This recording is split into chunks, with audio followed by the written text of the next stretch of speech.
Hello and welcome to yet another edition of On the Spot. I'm Ryan MacDonald. And I'm Rich Gallup, and we've got a great show for you today. We have, in fact, a real live in-studio demo. Wilson Chang is here from Konami. He's going to be talking about Neo Contra. Looks pretty cool. And we're going to be taking your questions live. So if you're a GameSpot Complete member, use the form on this very page, on the On the Spot page. Send them in right now. We'll ask them live, put them on the spot. It'll be great. We also got a look at QuakeCon 2004 lined up for you. Our very own Craig Beers went down last week, spent some time there with the people, as well as some folks from a few places, one being Todd, Hollenshead, who actually speaks a little bit about Doom 3, as well as he mentions a little bit about the new Quake. So that's going to be super exciting. The other thing before I let you take it over is there's a graphics card that's shown in there. Check this out. It's optimized specifically for Doom 3. Specifically for Doom 3. Yeah, totally. That's very cool. And my man Tim Tracy, he's been hanging out with Jack Specific and looking at their new TV games he talked about in a couple weeks. Now there's some new ones, including EA's Madden 95 and NHL 95. Very cool games. That is super cool. Then we're going to take you to the PlayStation Store here in San Francisco, California, where yesterday we caught up with some folks from Atari, and they were showing off the latest version of Dragon Ball Z Budokai 3. The cool thing about that, it was the first public showing. We, of course, saw it a little while ago, but yesterday there was all kinds of people that came out, and we got ourselves an interview as well as some other fun stuff. But before we go any further with the show, the one thing I do want to tell you a little bit about is this crazy press release that came out today from our good folks at EA Games.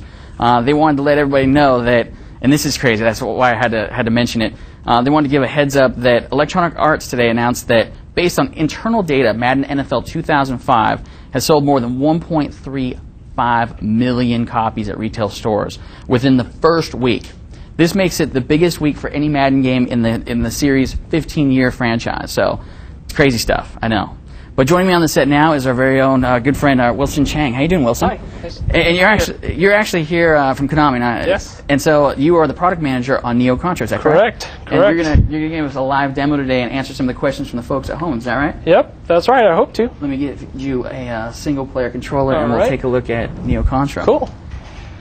Let me just kind of go in there. Did you want to get in here too? I would love to get in here. Ooh, whoops! I already selected it, but okay. Fortunately, that's all right. So how far along? Why don't you give a little backstory for Neo Contra for folks at home? Contra, as you know, is one of the most beloved Konami franchises, and what the team really tried to do with this game is to really incorporate all the fun and awesome gameplay of the 2D Contra games into a world of 3D. And what the team really did was they took all those classic elements like shooting, blowing up stuff, all through the old games, and they combed through the old games, found the best gameplay techniques, and melded it with whole new 3D graphics for this generation. Right on. Now, we got some questions from the folks at home. What are we taking a look at right here? This is the intro? Right. This right here is the intro to one of the new levels in the game, and let me kind of just walk you through it. On the top left corner up there, right there, is actually your weapon set. So you actually can switch between two different weapons right here, and the third weapon that you have is an aerial attack weapon, which is new to the series, which Contra's always been about run and gun style shooting. It's quirky sense of humor. Still got the big cool bosses like in there? It's still got the really huge boss enemies, mid-boss enemies. Do you guys switch up the angles like you used to? Yes, actually, in this game, you'll actually notice there are a lot of angle changes, so you actually see things in behind the back, side view, three isometric views, so there's a lot of variety in this game. So the one question I have for you myself is what's the biggest difference between this and the last remake of the console? Well, the last game was actually a purely 2D game in which people went from left to right, and this game actually goes up and down. Some of the other differences are that the weapon sets have changed, whereas in the past there wasn't a spread shot. The all-famous spread shot is back in this game. On. So. Yeah, I know there's a lot of people asking about that. Right. So game over. Does that mean I can jump in there now? I think so. All right. But you may not be able to. Oh, you may not be able to jump in right now. Okay. You probably have to reset it. What's what we're looking at here? This is actually the intro for the level. As you know, this is the thing we just saw. Yeah, some of the quirkiness that happens in the game. So, for example, two guys get blown out of a volcano. I mean, that doesn't happen in any other game. So the other question I have for you is, how far along is this build, and when is it coming out? Well, Neo Contra is actually coming out end of October for gamers everywhere, and PlayStation 2 exclusive? PlayStation 2 exclusive, and the game's almost finished, and what the team's trying to do is actually trying to make it so that it's perfected in terms of perfecting the gameplay. Just all the little elements and details have in the old Contra games. I gotcha. Here's a question that came in from Tim Veach. He is located in Illinois. His question is, any cool unlockables for Neo Contra? Definitely a lot of unlockables in the game. For all the Contra games, it's all about mastering the gameplay. So we want you to play the game over and over again so that you can unlock different weapon sets, different characters, and who knows, there could be different endings depending on how well you play the game. Right on. Now, so you're talking about tons of cool stuff. How easy is it to get that stuff? Do you got to go through the whole game once? You do have to play the game somewhat. There are many weapon sets instead of the 3 that you start off with, but there are a bunch of new levels. There's different characters, so people will enjoy the game as they go through the game. Excellent. Yeah. This question that came in from Dragonel from Rome, New York, it fits in perfectly what we're talking about, the secrets. He wants to know, does Neo Contra have the famous Konami code in it? That's something that I can't confirm or deny. That means yes. Well, people will have to find out in October. Right on. I'm going to go with another question from my man Tim from Dublin, Ireland. Any word on Europe release? And the game looks amazing, by the way. I'm not sure about the European release. We might have to check with a sister company, but I believe that the game will be coming out early next year in Europe, 2005. Right on. Do you guys think about doing anything crazy? Like, was it always 2 players? Do you guys ever think about doing 4? Or? Well, the Contra experience has always been about 2 players, but who knows, in the future, we might even think of a 4-player version. It just depends. Right on. What about what we're checking out right here? That looks like a pretty big boss. Kind of like a mid-boss, but not really. He's kind of like a mini-boss. He's kind of like a giant hot dog. Kind of like the... kind of like a giant hot dog version of the gun tower at the end of the first game? Right. Or I should say at the end of the first level of the first game? Yeah. What's that little cool little bouncing little grenade thing? This right here, what I'm using right here, is a grenade. And what I'm doing is I'm switching back and forth between weapons. So there are 2 regular fire weapons, and the 3rd weapon, if you press the triangle button, actually is a aerial attack weapon. So if there are air attack enemies, then I can destroy them that way. You can't use the aerial attack on these guys? No, you can't. Just the guys in the air. Let me ask you one question. So the folks at home that aren't seeing your hands working, how do the controls? It looks like you're using the analog stick and the buttons? Right. I'm using the analog stick, the shoulder buttons, and all the buttons in between. This game is actually controls really, really well. So the tight gameplay that Contra fans know and love is in this game. What is this thing? This is awesome. This is actually a mid-boss, but I just got killed. This is actually a mid-boss in the game. But can you pick it up from right there, or do you guys? Well, for example, right now I just unlock something during the game. Say Katana Jaguar? Katana Jaguar. What's that? So if you noticed, the secondary character is actually a futuristic samurai type of character, and he actually can use a sword. But when you begin the game, you can't use a sword. But the Katana Jaguar means there's a katana that you can use. That's awesome. So okay. You want to get in? 2 players. Okay. So you got a tutorial in there. Right. Oh, look at that. The grenade bomb. Yep. So when you first begin, you can actually select up to 3 different weapon sets. But of course, as you play through the game, you can actually get more weapon sets. And I'm going with the spread shot. Okay. And the classic fireball. Go with the charge shot. A little lock on thunder. Let's see if I got another question here for you. Sure. This one is coming in from Marquise Stewart in Knoxville, Tennessee. Will the levels in Contra be insanely difficult like the last one? Well, Contra's always been known for its very challenging gameplay. But fortunately for fans of the series and for people who are unfamiliar with the series, there's actually an easy mode so that people can practice on as well. So everybody who actually has a PlayStation 2 can actually pick up the game, play it, and have fun. Right on. So we're taking a look at a new level here?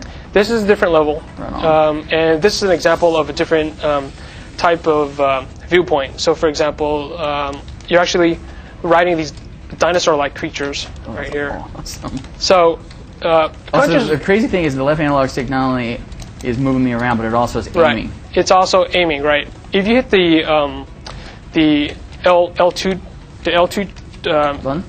shoulder button, what you can do is lock on to a certain direction So as look you at play. that. Yeah. So I can just kind of like hold my Right. spot, Right. So lock you can my hold your spot. character in, and then start shooting in the That's direction I right. want. How many levels are you guys gonna have in this? When you start off with 4, but there are definitely a lot more levels than 4. And all the levels actually unlock as you go through the game, and the higher rankings you get, the more levels you can unlock. We can't shoot this guy right now. He's just bombing. You us? can. What you have to do is hit the triangle button, All right. and that actually locks on. If you hold down the button longer, you actually the attacks become more powerful.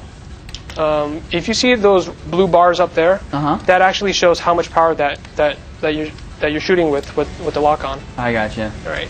Am I looking to shoot right when I get to one of those breaks, or? Basically, it actually locks on automatically. So when this is locked, all you do is let go of the triangle button, and it'll hit him. Is another mid boss? This is kind of like a mid boss, but he's kind of like a mini boss. I keep on just eating those bullets. It takes a little bit of practice. Where's his life bar? Oh, there we go. He's gone. Yep. That looks pretty cool. And here comes a plane, and this is kind of like a mid boss right here. Okay, this super cool thunder lock-on weapon is the awesomest thing ever, by the way. It looks really cool, yeah. It's almost like, oh, that was not a good thing to get.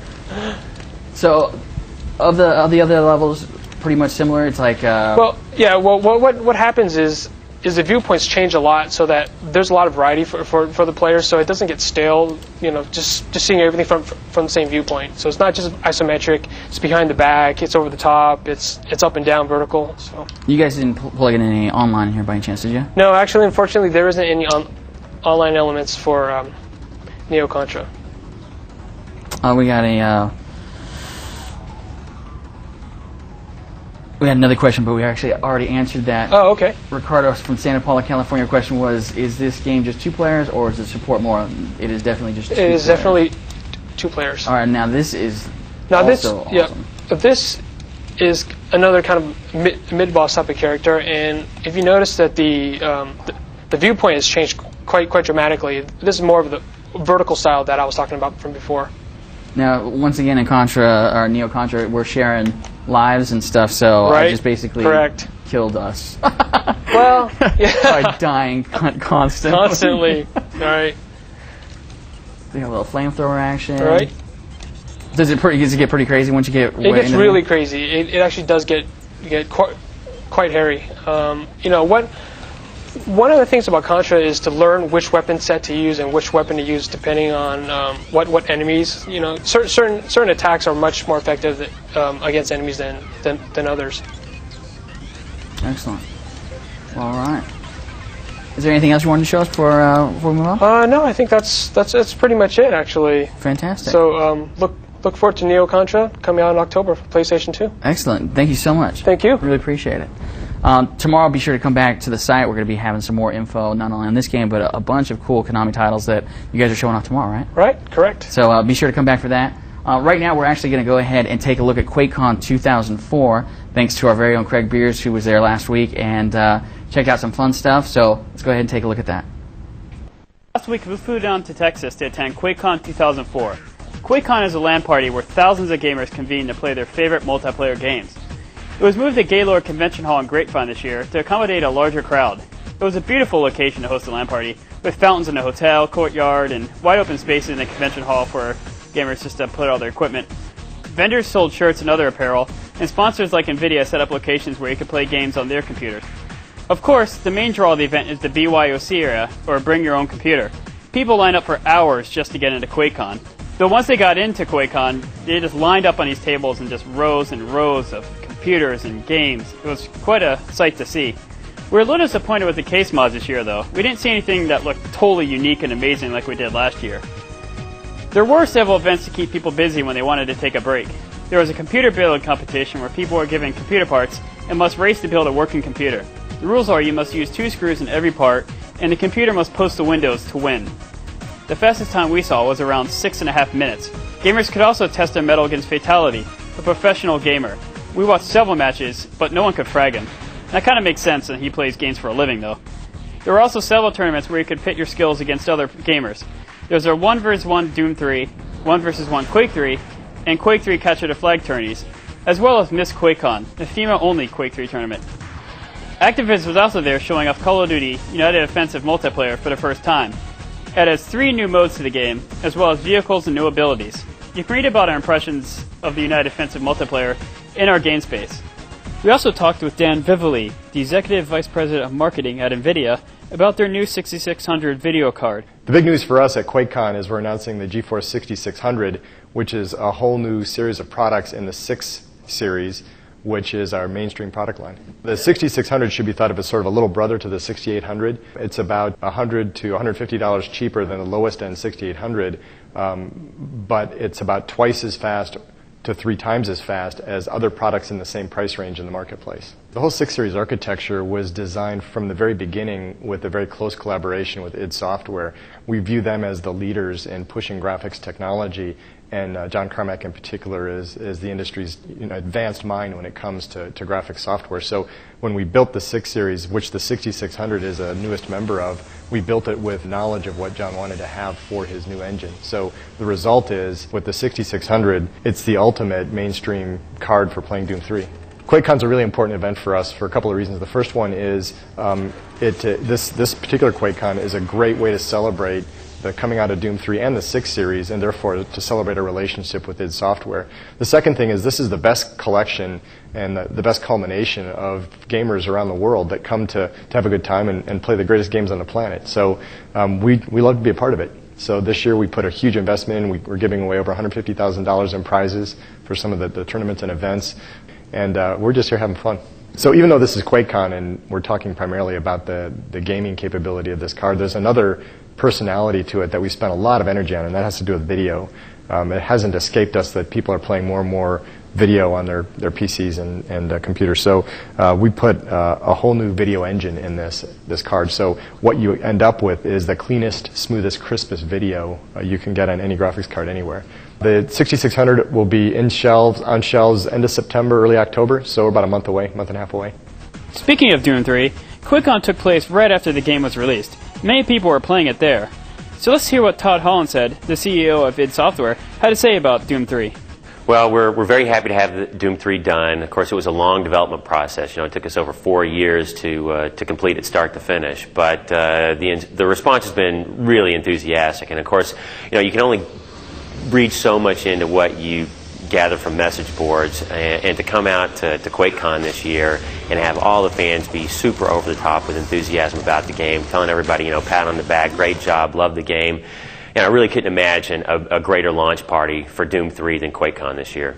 The development process on the Xbox was started behind the PC, so that's why the launch of the Xbox title will be after the PC. We've been working pretty hard on it. I think we said at E3 that we were hoping for a holiday release. We may not make that, but if we miss, it won't be by that much. And of course, our emphasis is not on the timing, it's on the content, making sure that the experience when it's there is a good one. And we're not going to cut corners on something that's important as the Doom franchise for id, and have the Xbox experience be something less than really what it ought to be. One of the cool things about Xbox for Doom 3 is that when John originally embarked on the technological path that ultimately formed the fundamental rendering paradigm for Doom 3 is that the Xbox hardware was always envisioned as a full impact platform. So what we're doing on the Xbox is basically identical to what we're doing on the PC. All the lighting and shadowing is done in real time. We use bump mapping on all the surfaces and the characters. We use the same internally developed physics engine, same animation and advanced AI system. We do substitute out our internal sound, 6-channel sound rendering for the native card that's actually in the Xbox. But other than that, all the technological base is the same, which allows us to do all the same things from a cinematic storytelling standpoint that we're doing on the PC on the Xbox. So our goal for the experience is for it to be very similar to what the PC is like, and ultimately be the scariest, best-looking console game that you can buy, just bar none. Overall, QuakeCon was a lot of fun, as usual. And before we say goodbye, how about this little tidbit of information? QuakeCon 2005, I'm pretty sure that Quake reappears at QuakeCon in a new version. Next year's event will definitely be very exciting. So try and make sure you are there. That's some good business. Quake 4. Yeah, I know. Like we just got done waiting for Doom 3, and now they got to say Quake 4, huh? That's the business. You got to have one coming out right after the other one, you know? That's cool. Yeah, QuakeCon 2004, I kind of wish I would have went. I mean, you saw the guy with the lasso there at the end. That's a choice. Some great hair down there, too. And the card specifically for Doom 3, that's awesome. That's smart. That's cool, except I don't really understand putting like the Doom 3 graphic on it unless you have one of those clear computers. I mean, who's going to see it? All those cards have some form of like cool little cute thing. Sure. Speaking of cool little cute things, this week's Let's GameSpot, which is currently sitting on a couple GameSpot Live computers getting finished, there's a episode of, there's a little piece for DLX. We're talking about the Doom 3 flashlight. So if you want to learn how to change the picture on your Doom 3 flashlight, we got some nice demonstrations on there. Maybe a little Johnny Mosley cameo, maybe some Trivia Robot. But look for it. It's going to be pretty cool. So the one thing I wanted to add also is for those of you at home, that little poster that Rich held up a little while ago, we'll hold up again for the Neo Contra. We're giving away 20 of these that are supposedly going to be signed by Jim Lee. And Jim Lee is going to be signing those. So if you want to go ahead and send in your contact info to onthespot@gamespot.com, don't forget, include a mailing address so we can actually send you the poster. But the first 20 that we get in, we'll actually send some posters out.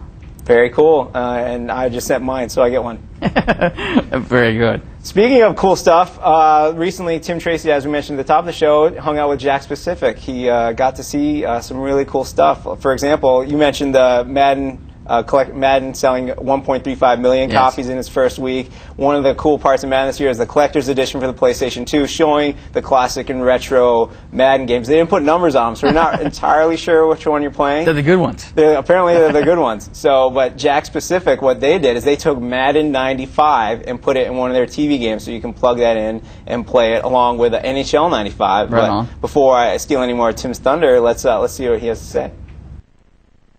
Thanks, Ryan. A couple weeks ago, I showed off a couple different TV games here on the Spot with Rich, and now I'm back to bring you an update on some of the new games that Jack Specific has in the pipeline.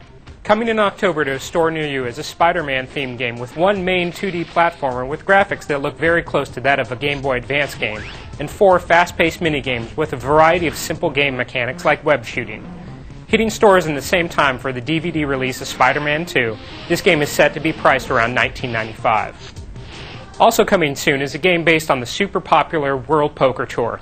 It's pretty straightforward, offering a robust poker game with challenging AI and a multiplayer function that lets you play with up to 6 of your friends, all while keeping your hand secret on a small LCD screen on the controller. The game also features a career mode, and for the first time in a Jack-specific TV game, you'll be able to save your progress. Also included with the game is a DVD that shows you how to play your hand effectively. Finally, we got our hands on 2 EA Sports games coming soon. Classic versions of Madden Football and NHL Hockey from 1995. The very same versions you played on the Sega Genesis, each packed into one tiny controller. Unfortunately, licensing issues prevent player names from being in the game, so you won't be able to make Gretzky's head bleed. Next year, you can also expect similar games featuring FIFA Soccer and Triple Play Baseball.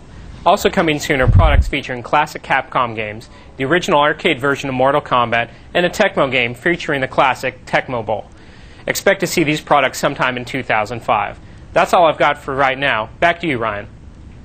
Tecmo Bowl. You heard it here first. Heard it here first. Tecmo Bowl. That's right. In the palm of your hand, pretty much, plug it in your TV. That whole technology just blows my mind. It's awesome. And the fact that you're going to come out with an arcade-perfect version of Mortal Kombat with one of those, yeah, it's amazing. It sounds nearly flawless. And Yes. I say nearly flawless because of that unfortunate licensing glitch or whatever it is, so they can't tell you who's what on each of the EA games. But what I don't understand is it looks really cool. Both of them look great. In Madden, you at least get player numbers. Right. NHL, you saw the footage, there weren't even numbers there. I mean, just give me a 66 so I know Lemieux's out there. Give me a 99 so I know Gretzky's out there, 77. Just give me a number. I'll fill in the blanks. But it still looks awesome. I'm still going to play it. Definitely.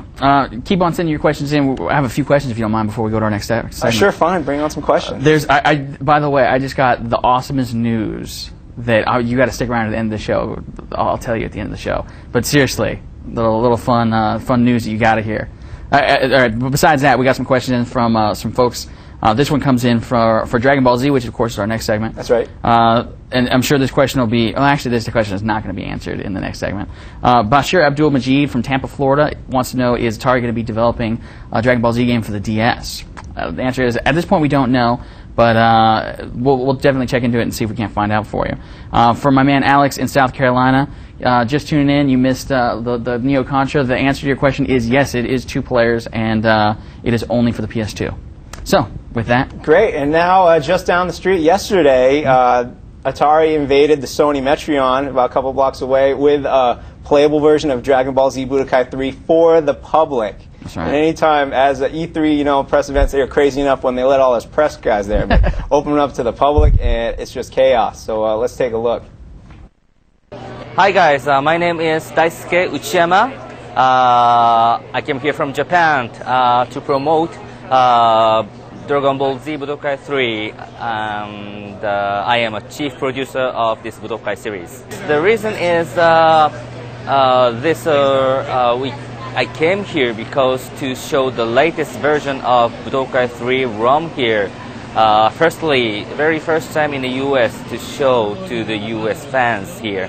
I really love the fans to enjoy this game.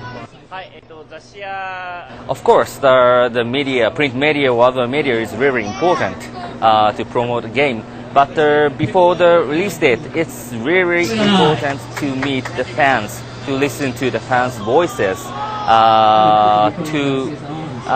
kind of fans' voices or information is really, really useful to integrate to the game. Of course, today's event, everybody's, gameplay is going to reflect to the, fine-tuning at this Budokai 3 as well. Yes, I expected, the many of the fans are really feeling this Dragon Ball is a great game.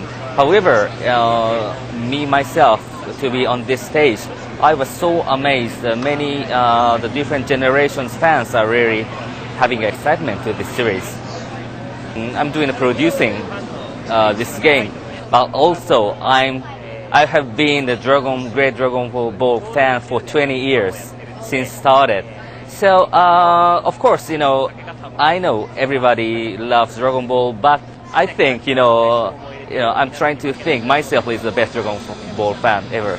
To experience the event today here at Meteorium, I was so excited to feel the very big power from Dragon Ball Z fan. I was so energized.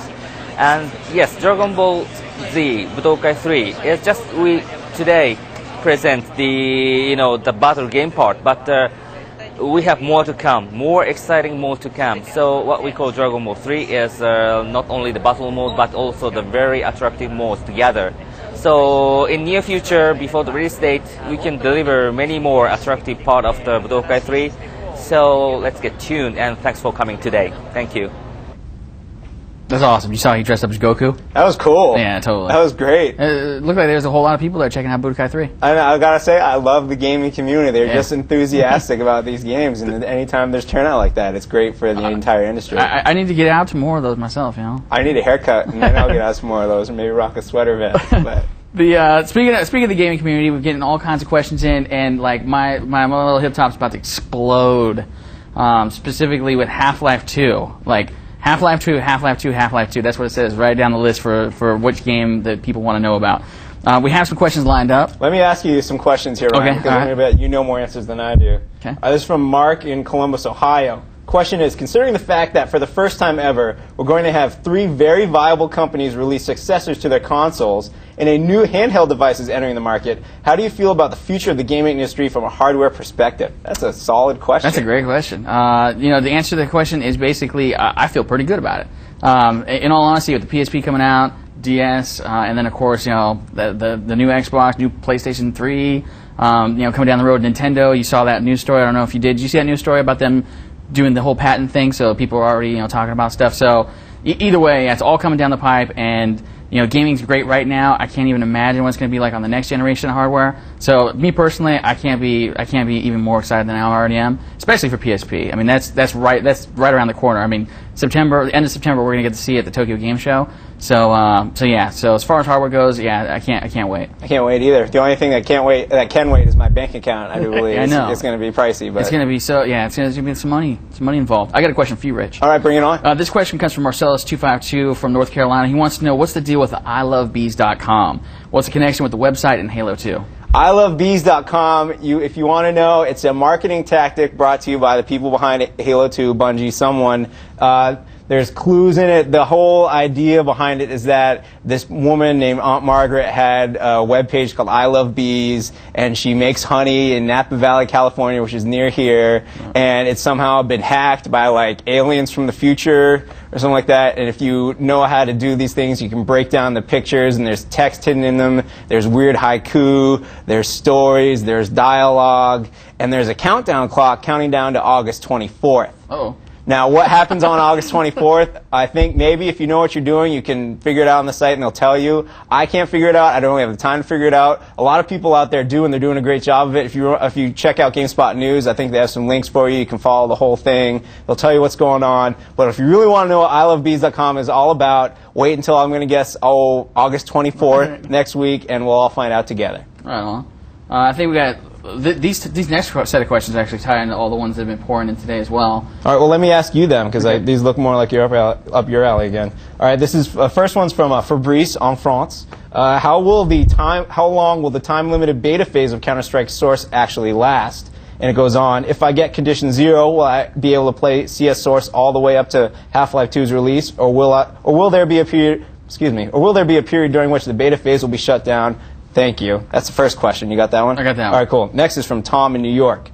Is it safe to say that Half-Life 2 is about to go gold with CS Source beta testing underway and preloads coming soon? Both very good questions. The answer to the first question is basically, yeah, as far as we know, you're going to be able to play that beta. I don't think there's any reason that Valve's going to turn that off before they actually switch it over to the regular version.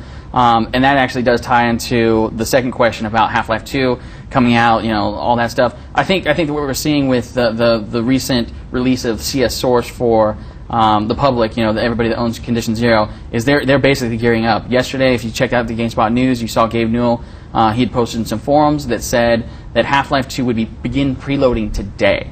So you're not going to be able to play the game today, of course, but that means that they're going to preload it. So if you have Steam installed, it could be right about now, because usually with the last 2 times that they've done the CS Source stuff, it's been about 2 o'clock, 3 o'clock when they started kicking stuff on. So you'll probably see a little thing that says, preload Half-Life 2 now. And what that'll do is it'll load up some of the game's graphics, some of the pieces of the game, so that when it does go on, basically they don't have to download everything for an hour. It's just like everybody. And I think it has something to do with like bandwidth, like balancing, getting all that data out without bottlenecking it and breaking it. That makes sense. If they have parts of the game that are done now, might as well get it out to everybody while you can. Totally. So therefore, there's less downloading you can do when most of the game's done. I mean, last night I couldn't turn off CS Source. It's only DE Dust right now, but I mean, it looks so good and it plays so well. So yeah, I mean, with CS Source already, beta for the Counter-Strike Condition 0 people, and Half-Life 2 saying that, Gabe Newell saying it's going to preload today, I think it's coming. I think it's going to come real quick. Yeah, totally. We'll see. Yeah, keep those fingers crossed. You got any more questions for us? I got one. Let's see. This one, is there really a Half-Life 1 source? What improvements are there? No, as far as I know, there's not, but that doesn't mean there isn't. We can check into that. I haven't heard anything about. What was the question? Is there a Half-Life 1 source? Yeah, Andrew from Kensington wanted to know, is there really a Half-Life 1 source? So I imagine what that's saying is there a Half-Life 2 version of the original Half-Life game running on the Half-Life 2 engine. So as far as I know, no, but we can check into that. And see if there's any. I'm sure there will be eventually once all the mod guys get. Yeah, totally. I mean, that stuff you have in Let's GameSpot this week, showing off the mods that allow you to do like the Batman symbol and all that fun stuff, the GameSpot symbol, or the logo, all that stuff it looks super cool, and mods are where it's at. I mean, that's the cool thing. I'm a huge Counter-Strike fan, so I know as soon as that's out, as soon as Half-Life 2 comes out, and I can play all those levels of Counter-Strike Source, then people are going to be making tons of cool levels, and I can't wait to see what they do with the physics. Should be cool. Any more questions coming in there? Let me see. I got a couple. Once again, Half-Life 2, Counter-Strike Source. Do you know if Valve has any plans to release new maps? This comes from Blycine, Illinois. Do you know if Valve have any plans to release new maps for Counter-Strike Source Beta in the next couple of weeks? It would be nice to play the remakes of the older maps. As far as we know, no, they don't have any plans to do that. That doesn't mean they won't once again. When we went and checked out Counter-Strike Source last time up in Seattle, up at Valve, they showed us Aztec, they showed us a bunch of stuff. If you check out the site, you'll see that Andrew Park has all kinds of fun video stuff, and you can see some of those levels at least now. But you know, once again, it's kind of like DE Dust. Yeah, you'd like to be able to play the other levels, but you can see from playing DE Dust, you can just imagine all the levels that you're currently playing on regular Counter-Strike are just going to look, you know, that much better when you get CS Source running. I do have a couple other ones. Oh, this one comes in from David from Nashville. He actually has some info for the I Love Beast thing, but I want to ruin it for everybody. But he does say that if you go to Bungie, you can go and see, and I guess they got some stuff on their site, maybe. Half-Life 2. This comes from Kim in Norway. Kim wants to know what are the speculations about the Half-Life 2 leak? Did they do it because they wanted to get CS Source done, or maybe because the game itself wasn't done? You know, at this point, I don't care. It's like Half-Life 2's coming out, and I'm excited about it. And CS Source is here now. I played it last night, so yeah. So that's pretty much all I got. The one thing I do want to do is I teased a little bit at the middle of the show about some fun stuff that we got happening. I was about to say, I know everyone keeps talking about Half-Life 2. They're talking like there aren't any other games out there that people are ridiculously anticipating, and Grand Theft Auto San Andreas, baby. Yeah, you heard it here first, on the spot. Once again, the first. Tomorrow, from what we're hearing, like literally during the show, I was passing info. Our good friends at Rockstar, they're giving the rumblings that tomorrow is going to be the day that they're going to release a trailer. Footage? The footage of the game. No. It could, you know, it could just be a logo with music. I don't know. No. But they're saying trailer tomorrow. Awesome. Yeah, totally. I'm just going to sit there and reload the site over and over and over until I see it. I know. I can't wait. So definitely come back tomorrow. Check for the trailer. You know, hopefully Rockstar is on the stick and they get us all the cool trailers and fun stuff. So the other thing I also want to tease is Need for Speed 2 Underground. We just started a new thing called Concept to Completion, and right now, as this show is going to go off the air, you'll see the homepage will get replaced with a Need for Speed preview that talks a bit about what the Concept to Completion thing's all about. Basically, we went way long time ago when they first were thinking about making Need for Speed 2 right after Need for Speed 1 came, or I guess Need for Speed Underground came out, and basically talked with those guys, had them sit down and tell us the process. How do you go from one game to a sequel? How does that all begin? And it's going to be a multi-part series that'll lead up to the game's release. The first one is just about the concept, them looking at the first game and deciding what they wanted to do for the second game and how that all plays out. And the second one will focus on them, the folks up at EA Canada, building the first playable and you know, really kind of building the blocks that make Need for Speed Underground 2. So there's all kinds of fun stuff we got going on. Great. Fantastic. So that's about it for the time. I think, and also there's the Konami press event tomorrow. That's right. We'll be having complete coverage of that on the site as well, so come back. Tons of stuff happening all the time. So that's pretty much it. Valve Half-Life 1 running on Source engine internally. Is that what that says? So I'm getting a little last-minute thing here. So that's internally. So does that mean? Okay. So yeah. So we'll see what that all. I have no idea what I don't know either. But that's pretty much all the time we have. Once again, of course, if you're watching live or you're watching the file, be sure to come back every Thursday at 4 p.m. Pacific Standard Time and join us here on the spot. We'll have all kinds of fun stuff lined up for you. Of course, on the spot at GameSpot.com if you have any feedback, and we'll see you next time.